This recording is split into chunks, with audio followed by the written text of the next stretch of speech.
Bonjour à tous, c'est Killer qui vous parle pour une nouvelle review vidéo, aujourd'hui consacrée à un ensemble de jeux Lego Legends of Shima, sorti en 2015.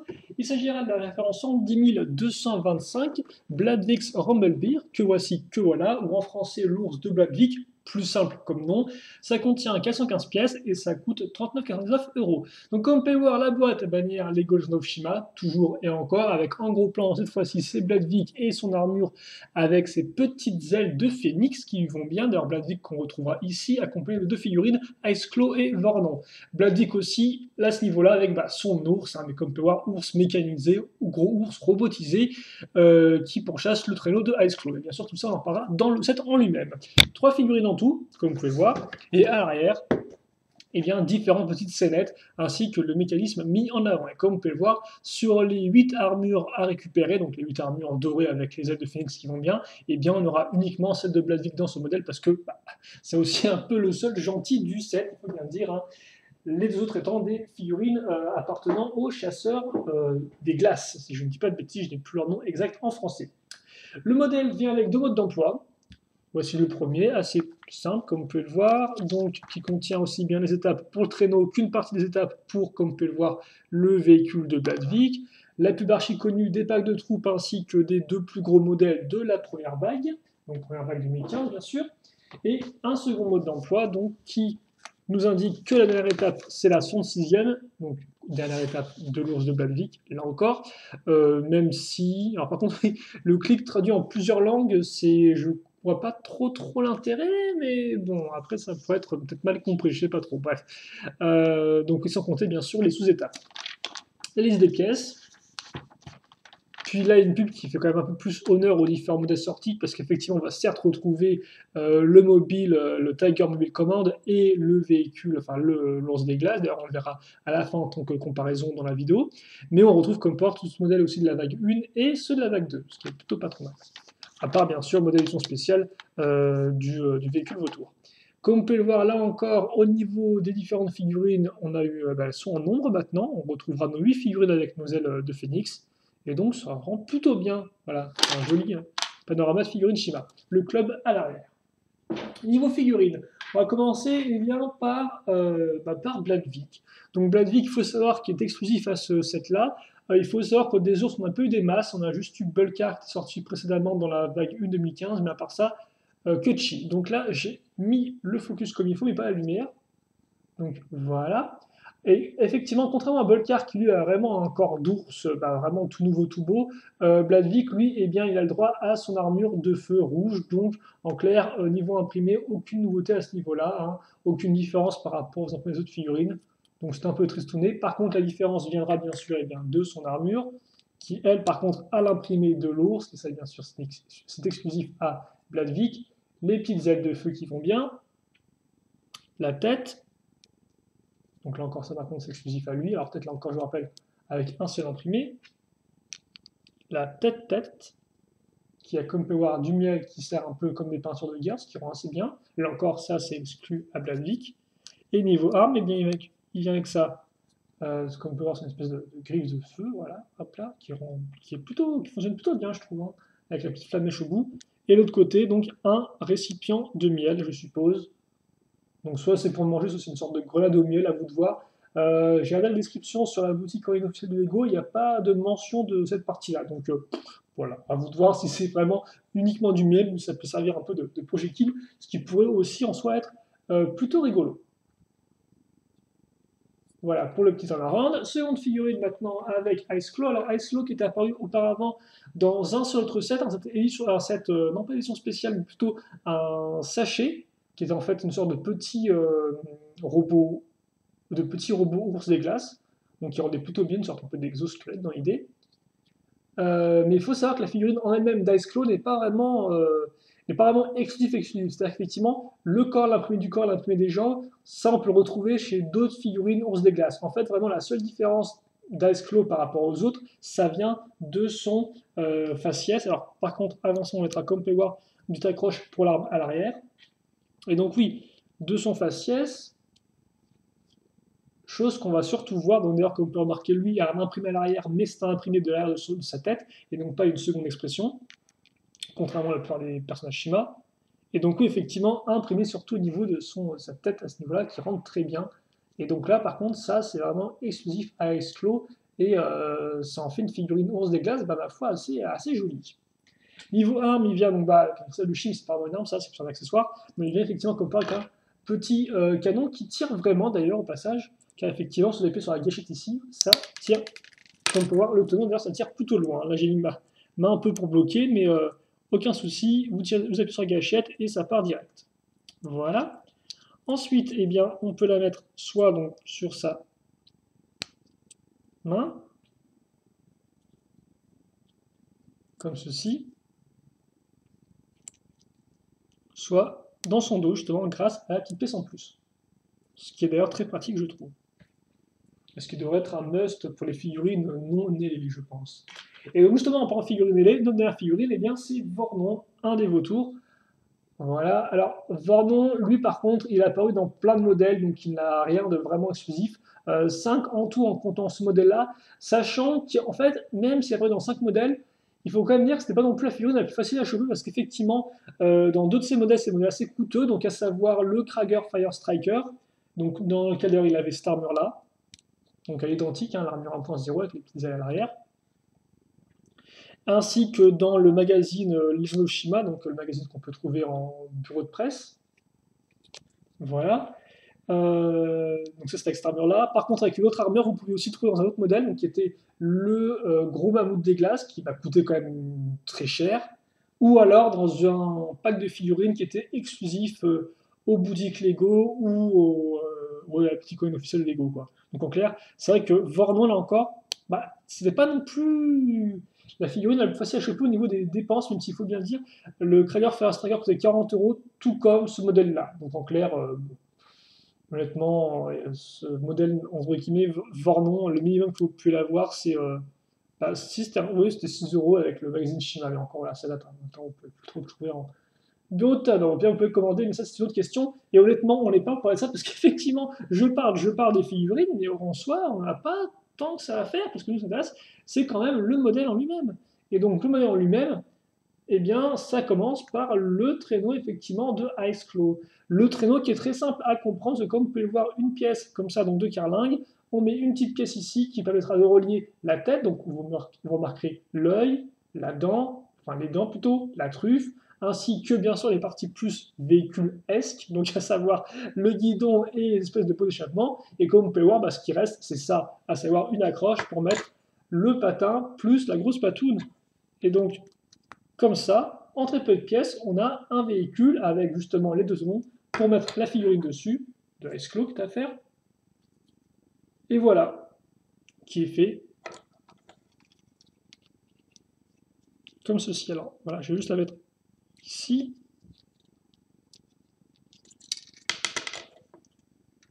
Hop, 2 secondes, le temps que je baisse ça, que voilà, j'aille juste un peu la caméra, et on sera bon. Donc voilà pour le petit véhicule de Ice Claw qui en soi n'a pas grand chose parce qu'il n'y a pas de mécanisme. Hein. Vous pouvez certes bouger ces parties-là comme ça, donc par exemple pour un peu faire des choses ouais, un peu plus spéciales par exemple. Hein. Mais sinon, voilà, par ça, il reste somme toute assez droit.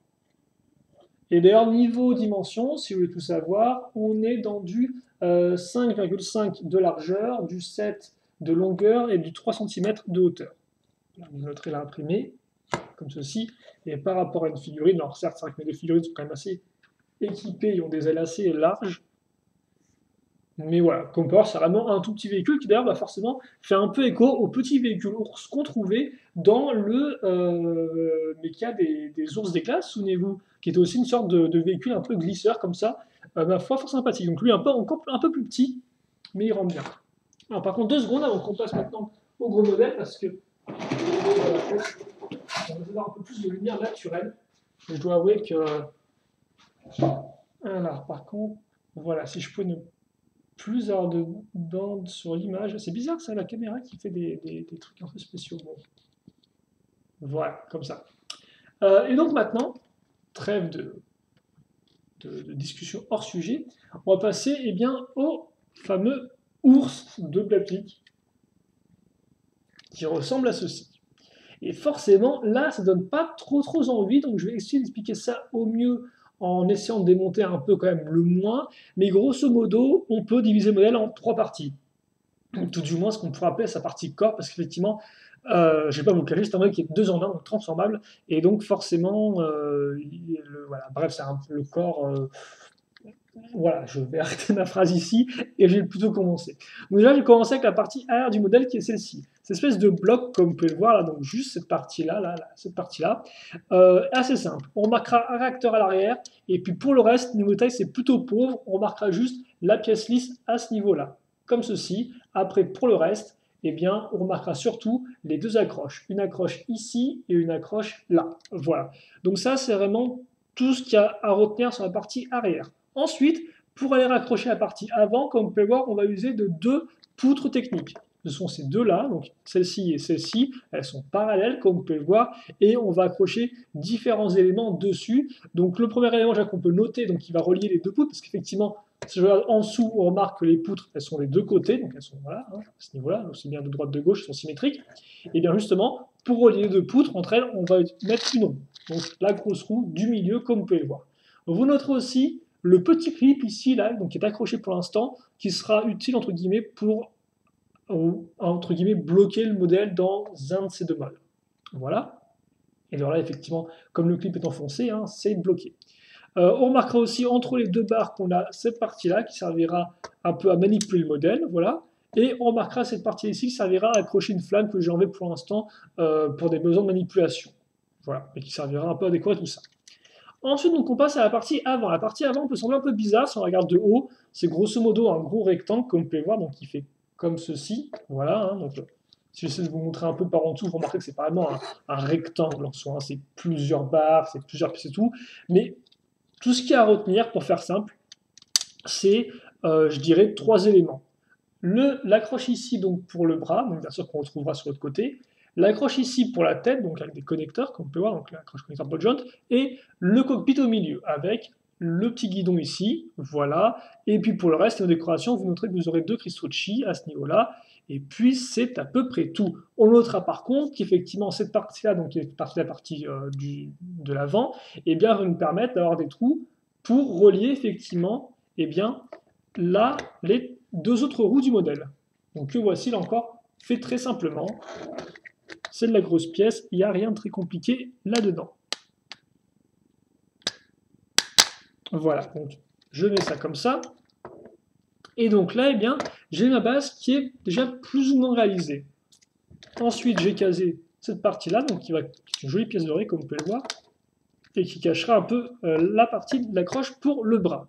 Et donc justement, eh bien maintenant, force est de constater que j'ai la base de mon véhicule qui est faite, j'ai un peu mon corps, si vous voulez, qui est créé, et il ne me reste plus qu'à accrocher donc les membres, à savoir les jambes, les bras et la tête. Donc on va commencer par la jambe.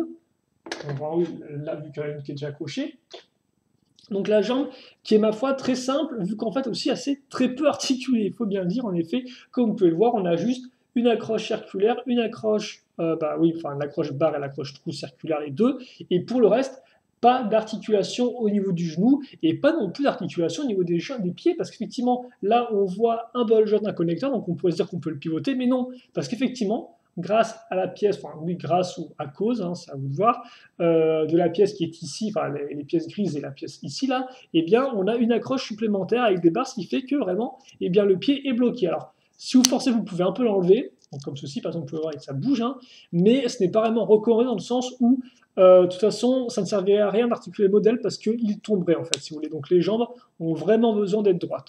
Vous remarquerez aussi l'usage de ces pièces qui serviront à faire un talon en fait, et grosso modo là encore à ajuster le modèle sur la terre ferme.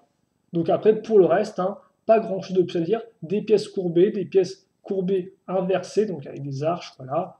Bon, hein, je pense qu'on a fait le tour. Donc on va la relier, la pièce, de façon assez simple. Donc avec en fait un autre petit élément, comme vous pouvez voir, qu'on va accrocher directement ici. Et ensuite, je vais me servir de la barre ici et du trou ici pour accrocher eh bien, ma patte. Et donc, comme vous pouvez voir, elle n'est pas droite, hein, elle est vraiment là encore inclinée directement comme ceci. Voilà, donc là, j'ai ma patte qui sert aussi eh bien, deux pots d'échappement réacteurs, si vous voulez, enfin oui, deux pots d'échappement plutôt, devrais-je dire. Vient ensuite le bras, très simple, en trois éléments. Donc un élément qui va combiner le bol jaune pour l'accroche à l'épaule et l'accroche circulaire. Vous noterez la pièce avec un joli imprimé, hein, comme pour une sorte de, ouais, un logo d'abeille, de guêpe. Ensuite, cette pièce-là, qui a un trou circulaire et un bol jaune, et aussi qui a le missile, enfin, donc le canon. Donc si j'appuie dessus, ça fait comme ça, hein, voilà. Donc là encore, je le fais très proche de la main, mais ça le lance assez rapidement. Et puis ensuite, je prends la grosse patoune, j'ai l'accroche en dessous, j'ai les petites griffes qui sont articulées comme on peut voir à ce niveau-là, même si bon, elles bloquent un peu du fait de leur masse. Et voilà. En trois éléments, la patte avant est faite. Tant que je suis là, je vais accrocher ma flamme. Ici, donc, je vous l'avais mentionné plus tôt en début de construction. Vous noterez aussi cette partie-là, là, ici, qui permet de maintenir le modèle en place. Et enfin, maintenant, eh bien, il ne me reste plus qu'à accrocher la tête. Alors, la tête qui est en soi plutôt simple. Il faut peut-être juste que je me rende compte que je ne l'avais pas démonté avant la vidéo. Vous m'excuserez pour ça, hein, mais oui, ça va être fait assez rapidement. Voilà, comme ceci. Donc la tête, vous ne ressent pas grand-chose. Vous avez l'accroche ici à l'arrière. Pour le reste, la mâchoire supérieure. Les petits clips en dessous pour accrocher la mâchoire inférieure, comme ceci. Donc avec les dents, bien sûr la partie intérieure qui est rouge pour faire un peu comme la gueule. Ici, vous avez cette partie qui servira à accrocher le museau. Donc fait avec deux pièces comme ceci. Enfin oui, deux éléments, plutôt deux parties. Voilà, donc on rajoute des dents à l'avant. Ensuite, je mets cette partie-là ici. Et là, comme on peut voir, la petite partie jaune me sert à faire un œil. J'accroche ça là. Voilà, là aussi je voulais imprimer. Et puis à l'arrière, je vais prendre donc cette pièce-là, si vous voulez. J'accroche ces parties-là avec des barres qui me serviront à créer mes oreilles. Et là, j'ai donc une pièce avec... Bah, c'est en fait l'écran de contrôle, si vous voulez, qui est bien sur lequel on voit le robot ours des glaces. Donc ça, c'est un chouette détail, je trouve, une chouette référence. Donc effectivement, l'écran de contrôle, le pilote va directement voir, parce que comme on peut remarquer, quand j'ai accroché la tête à ce niveau-là, eh bien, mon personnage sera ici et il verra directement l'écran devant lui. Donc ça, c'est quand même plutôt bien pensé, je trouve qu'effectivement, ils ne peuvent pas mettre d'écran à ce niveau-là directement sur la pièce. Donc ils l'ont mis sur la tête plutôt, et donc c'est une bonne idée. Et donc je parle, mais en soi, on a terminé le modèle. Donc que voici. Alors je vais peut-être un peu, voilà, déplacer les pattes pour qu'elles suivent un peu plus le mouvement, parce que forcément, contrairement aux jambes, les pattes avant, elles sont encore amovibles. Voilà. Et donc, bah, on va faire un petit tolerant de tout ça pendant que je donne les dimensions. Donc en mode véhicule, on fait du 20 cm de largeur. Alors quand je dis 20 cm, c'est mesuré d'une patte à l'autre. Après, forcément, si vous voulez un peu réduire, on arrive à 5 cm pour juste la tête de largeur et à 11,5 cm si on compte d'une patte à l'autre en fait. On va le voir justement quand on va arriver là. Voilà, donc d'ici à là, c'est 11,5. Ensuite, en longueur, c'est 25 cm. Et ensuite, en hauteur, on est à 8 cm. Voilà.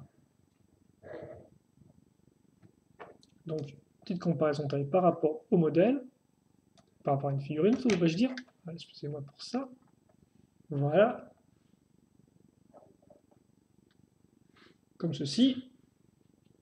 Donc, comme par un modèle qui n'est pas non plus énormissime, mais quand même, qui est là. Là encore, par rapport à une figurine, il fait une bonne taille. Donc, ce qui est intéressant, par contre, c'est que là, on peut effectivement l'accrocher, donc grâce aux clips qu'on a ici, que je n'avais pas mentionné auparavant, mais si, ils sont bien là. Par contre, ça, il n'y a pas vraiment d'endroit spécifique pour l'accrocher. Vous pouvez utiliser un des tenons sur les côtés du cockpit, c'est ce que je viens de faire. Et après, la figurine, vous devez mettre ses ailes toutes droites, parce que comme l'arrière est un peu, comme vous pouvez le voir, un peu tout carré, c'est un peu la façon de l'accrocher. Voilà, alors bon, pour pas non plus trop perdre de temps, j'ai peut-être pas changé les mains. Je vais juste mettre ça comme ça. Hein. Bon, vous m'excuserez le manque de professionnalisme, mais comme ça au moins on peut voir un peu à quoi ressemble la figurine là-dedans. Par contre, l'oreille qui tombe, c'est un peu dommage. Et donc, là, je vous ai fait un turnaround, mais on n'a pas fini des mécanismes, parce qu'effectivement, comme ça, bah, le véhicule, il roule. Donc ça, effectivement, c'est réussi, mais c'est un 2 en 1, comme je le disais. Et donc là, par contre, en préparation de ce que je vais faire, je vais peut-être rajouter un peu de hauteur. Et donc dans l'idée, ce que je dois refaire, c'est que je vais, en fait, si vous voulez, mettre une main ici, donc sur le module du bas. Avec mon autre main, je prends ça, et en fait, je vais lever le modèle comme ceci. Et voilà. Et là, je suis en second mode. Et donc, comme vous avez pu le remarquer déjà, d'une, j'ai déclipsé mes deux parties, hein, là, donc celle-ci et celle-ci. Voilà, donc je vais le refaire juste un tout petit coup de profil si j'y arrive, parce que c'est quand même des fois un peu difficile à manipuler selon l'angle. Hein, donc voilà. Donc je prends ça et donc je lève, et quand je fais ça, eh bien, hop là, le modèle se met en arrière. Alors pourquoi ça fait ça? Bah, en fait, c'est pas très très compliqué. Hein. C'est tout simplement parce que, grosso modo, comme vous pouvez le voir, j'ai mes deux poutres ici qui sont parallèles l'une à l'autre, mais que je peux quand même, comme vous pouvez le voir, pivoter. Et en fait, elles vont suivre le même mouvement. Et avec elles, eh bien, elles vont entraîner les. En fait, il n'y a vraiment rien qui bouge. Hein. C'est juste les épaules qui vont rester toutes droites, comme vous pouvez le voir. Voilà. Les seuls éléments qui bougent, en fait, c'est les éléments qui sont sur les poutres. Voilà, comme ceci. Donc, je mets ça ici. Et voilà pour le mode robot. À ce niveau-là. Alors, je vais pas enlever sa tête. Par contre, vous montrez que la tête sera bloquée par la partie ici, la pièce là. Voilà. Et donc, là, eh bien, j'ai mon modèle complété. Comme ceci. Et donc là, à nouveau, niveau dimension, on est dans du 20 cm de largeur. Donc, si on compte les deux pattes, ou 12, juste à ce niveau-là. Quoique 12, je sais. Ouais, non, c'était ça 12. Hein. Voilà. On est entre 8 et 14 de profondeur. Alors oui, 8 de profondeur, je crois, c'est genre si je pars du pneu à ça, alors que 14, c'est quand j'inclus vraiment tout, quoi.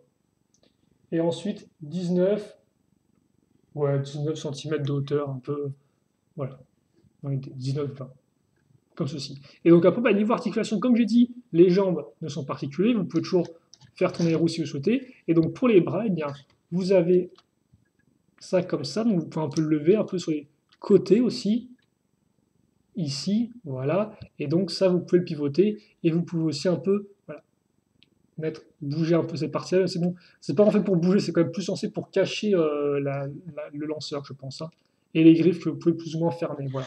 Mais il faut bien le dire, ça c'est quand même assez limité.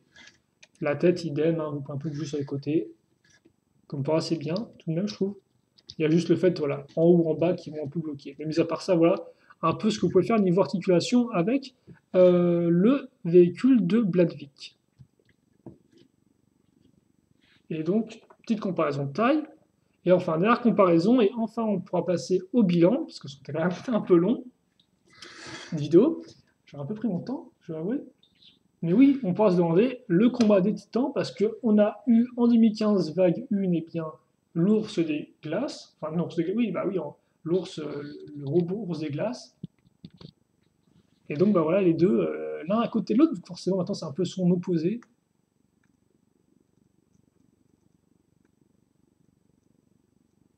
Comme ceci. Voilà. Donc forcément, le design est très différent, hein, comme on peut remarquer. Les deux sont quand même un peu bourrus et trapus, je dois bien l'avouer, vu que les deux sont quand même assez larges au-dessus et quand même assez fins en dessous. Mais voilà, donc après, à vous de voir. Alors forcément, l'un a été, je pense, plus designé pour être un robot, parce que je vous rappelle qu'effectivement, les modèles de glace n'ont pas de mode 2 en 1, ils sont juste en fait plus ou moins... Non, enfin non, excusez-moi. Ils n'ont pas de mode transformation, par contre, effectivement, c'est deux véhicules en un. Et il faut bien le dire que le véhicule de glace, son deux en un, n'était pas non plus super non plus poussé, parce qu'effectivement, j'ai oublié de la mettre, mais grosso modo, hein, souvenez-vous, c'était c'est ça, hein, voilà, grosso modo, c'était juste mettre une moto dans le dos et puis basta. Donc ça apportait pas non plus grand-chose en termes de mécanisme.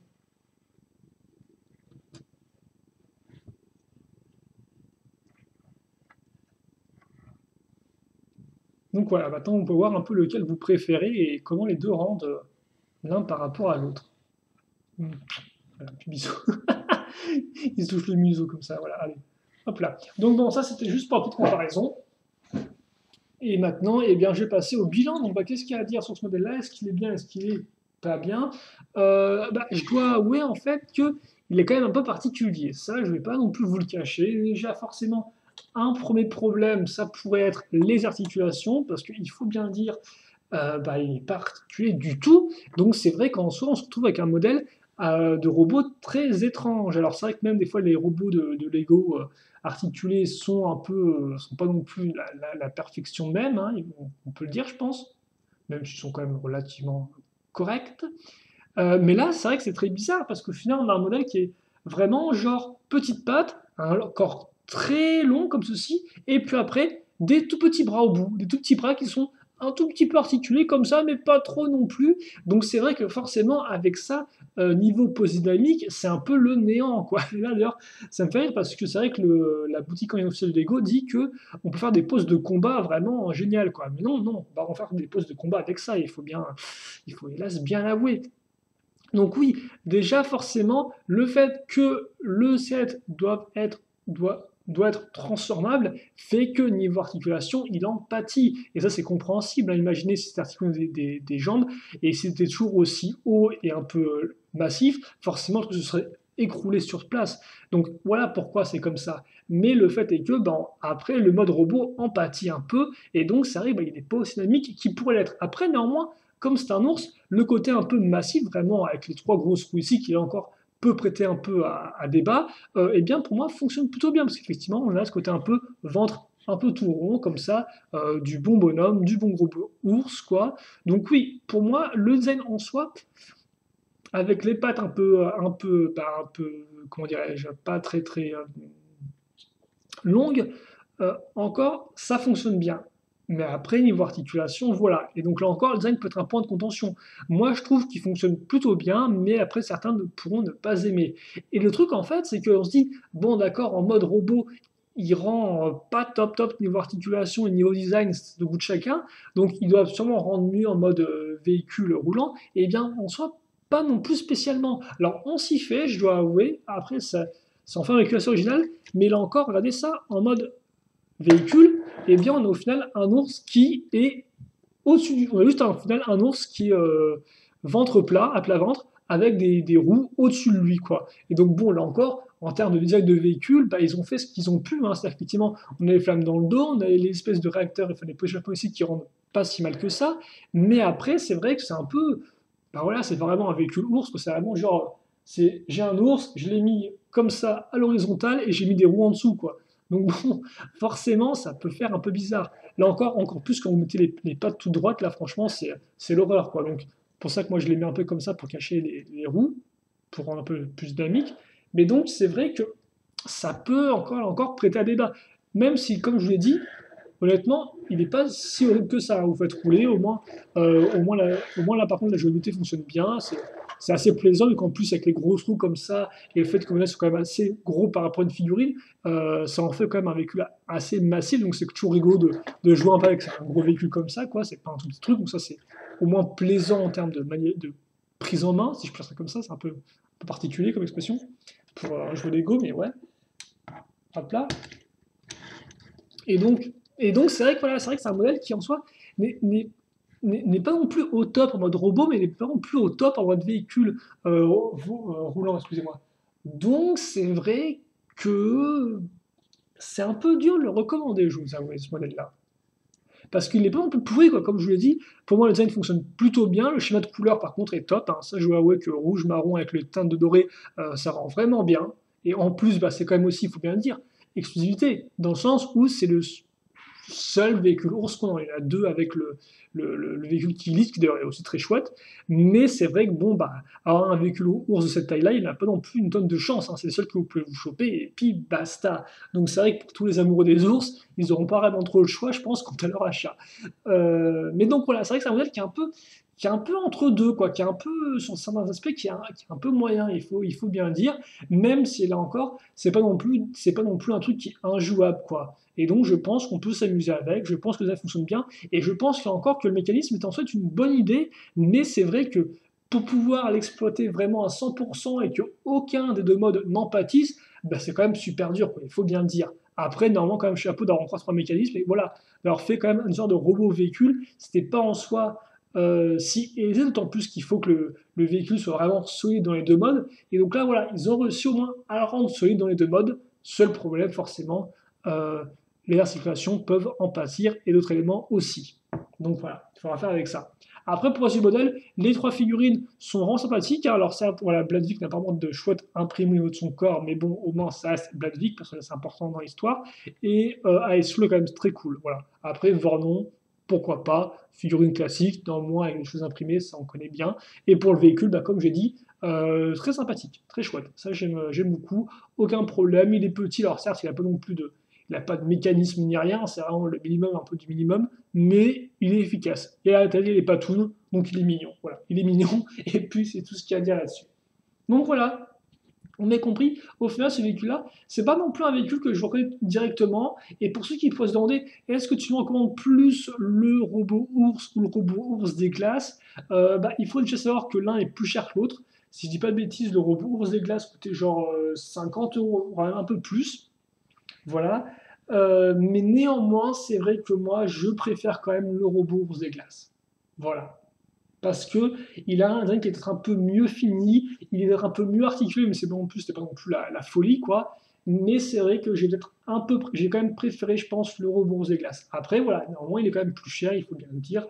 Et il n'est pas transformable en deux modes, quoi. Et donc c'est vrai quand même que c'est là aussi quand même un point fort du set. Certes, je peux critiquer l'exécution, mais il en reste que niveau jouabilité, bah, soit il est tout droit, comme ça, soit un gros robot qui se dresse sur ses pattes, soit eh bien vous pouvez faire rouler, et c'est fun, quoi. C'est fun de le faire rouler tranquillement, ou de le faire rouler sur votre moquette ou votre parquet, quoi. Donc voilà, à prendre en compte au niveau de la jouabilité. Mais maintenant, je pense que vous savez tout, et donc que vous pouvez faire votre propre avis sur le modèle, si oui ou non vous voulez l'acheter. Donc, on se quitte là-dessus. Si vous, il vous reste des questions, des commentaires, n'hésitez pas à les poser. J'y répondrai avec grand plaisir, comme d'habitude.